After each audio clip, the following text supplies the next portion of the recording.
Hello Arif, and hello everyone who is viewing this video. This presentation is made as an exercise for my knowledge management class at Valtex. I am Sukunthiri Thong, and today I will be explaining about the chapter 3, Intellectual Capital, that is summarized from the knowledge management book as shown on the right side. Throughout the chapter, I will be explaining the concept of intellectual capital, the human capital, the organizational capital, and the customer capital, as well as how they are related to one another. Then we will have a look at the intellectual property, such as patent and copyrights. And finally, I will show how the intellectual capital concept is applied in practice. So, intellectual capital was defined by the Organization for Economic Cooperation and Development as the intangible asset of a company, which include organizational capital and human capital. For now, we have not defined these two terms yet. It will be later defined in the presentation. So, to simplify this definition, I would go for the difference between the market value of a company and its official net book value. So, at the end, intellectual capital is the intangible asset of a company. These intangible assets include knowledge, experience, information, and intellectual property that can be put together to create wealth. This slide shows a rough history of intellectual capital.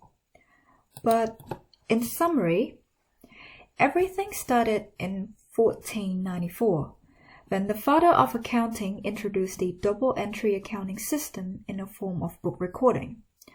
But he was only focused on the recording of tangible assets. Later, in 1980, James Tobin had recognized the existence of intangible assets through the difference between the market value and the book value of the firm as he entered the information age. However, the first major turning point was in 1990, when Skandia, the Swedish financial service firm, appointed Leif Edvinsson as the Director of Intellectual Capital, which he later developed the Skandia Navigator to measure intellectual capital and started using it in their annual account. However, it was not yet official. Until later in 1998, the intellectual capital became an official criteria in the financial statement through the recognition of International Accounting Standard Committee and International Federation of Accounting. So, the question is, how do we measure intellectual capital? The measurement of intellectual capital is also viewed as a continuous measurement of human resource performance, which include three approaches to measure it.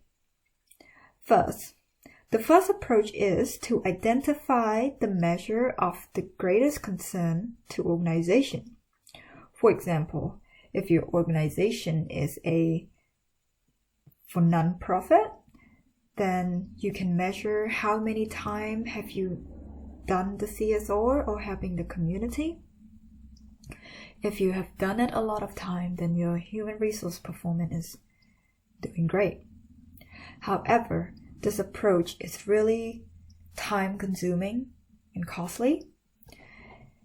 And the second approach is to choose the measure that its benefit outweigh the cost.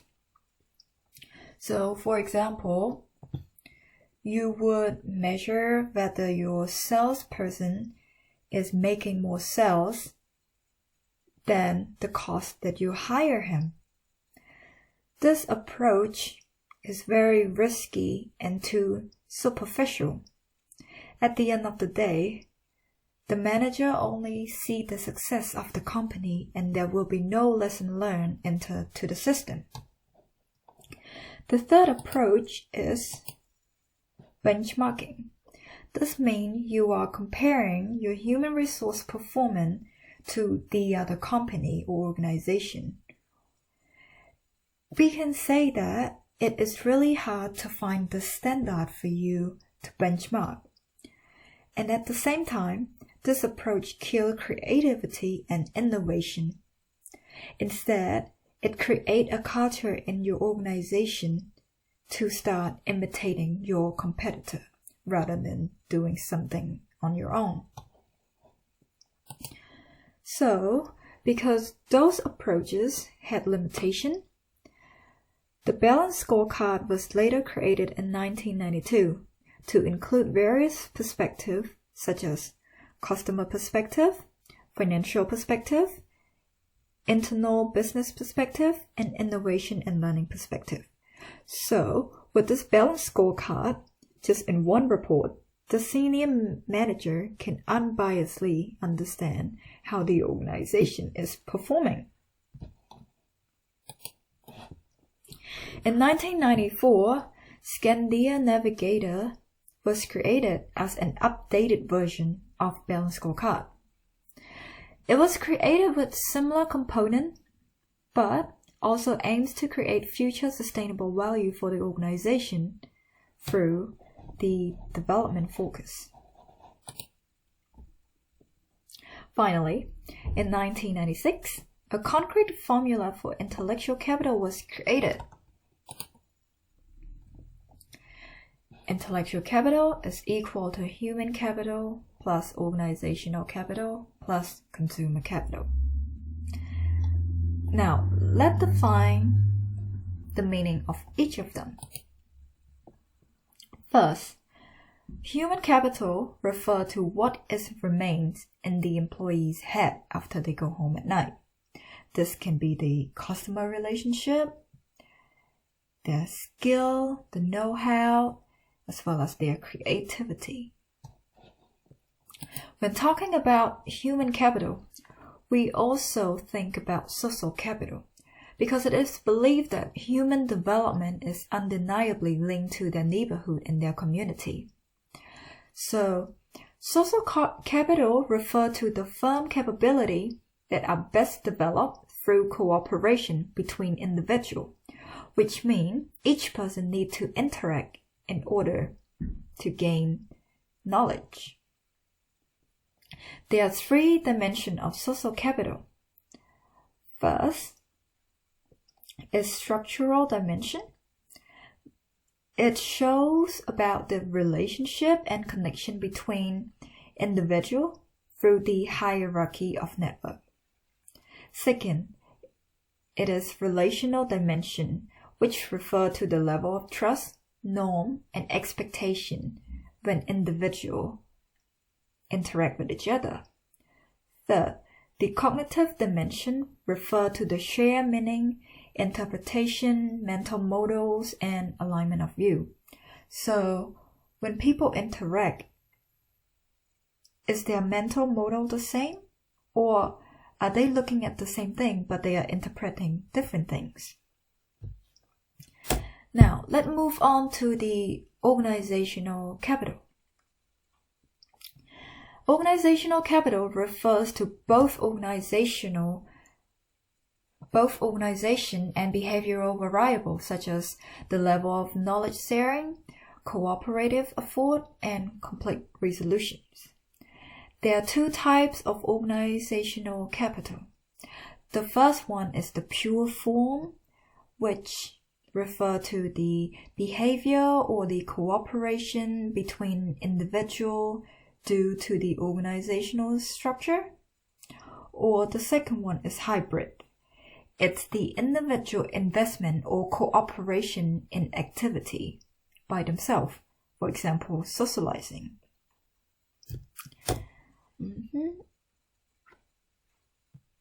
Now, the very last one is customer capital. It refers to the value of relationship that the firms build with a customer. For example, customer loyalty. Therefore, the concept of intellectual capital covers these three aspects, which are the human capital, the organizational capital, and the customer capital.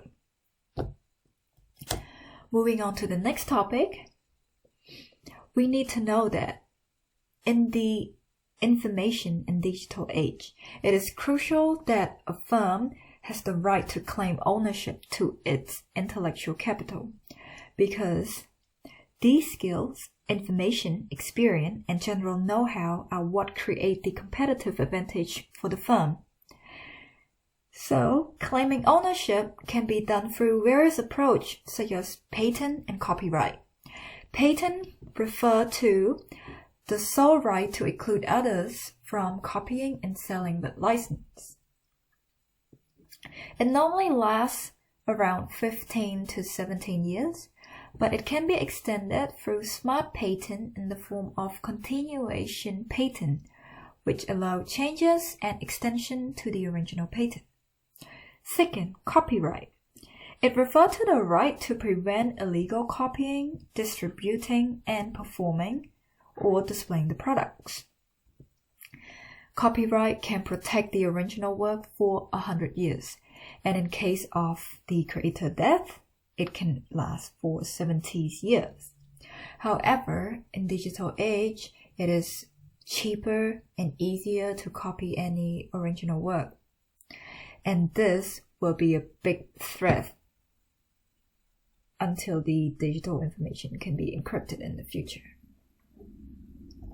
So, after recognizing the value of intellectual capital, the International Accounting Body has decided that the conventional reporting method of using only tangible assets are no longer responsive and may lead to unreliable report as well as risky investment. As a result, in 1999, the Financial Accounting Standard Board, FASB, another international accounting body, has got together and decided that the intangible asset must be tackled in the financial report. So, in summary, I have talked about the intellectual capital, the human capital, the organizational capital, the customer capital, as well as how it relates together. I have also mentioned and explained what is intellectual property and how the intellectual capital has now become official in the financial statement. On the screen is the reference of the book that I have put on my cover page at the start of the presentation. Thank you for listening.